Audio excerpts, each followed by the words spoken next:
भरण गणनायक मंगल सोहर गावत हो। प्रथम गणेश मनाव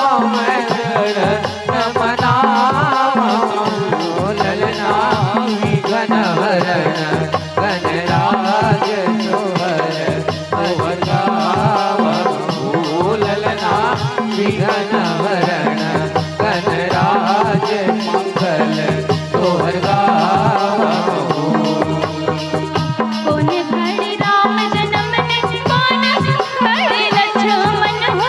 कोन घड़ी लक्ष्मण शत्रुघ्न हो। ललना कोन घड़ी भरत भुपाल मंगल सोहर गावत हो। ललना कोन घड़ी भरत भुपाल मंगल सोहर गावत हो।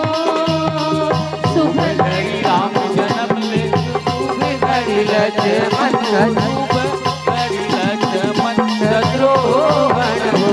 ललना विघ्न हरण गणराज मंगल सोहर गावहु। ललना विघ्न हरण गणराज मंगल सोहर गावहु।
कोन मांगे राम जन्म ने कोन मांगे लक्ष्मण हो। कोन मांगे लक्ष्मण शत्रुघ्न हो।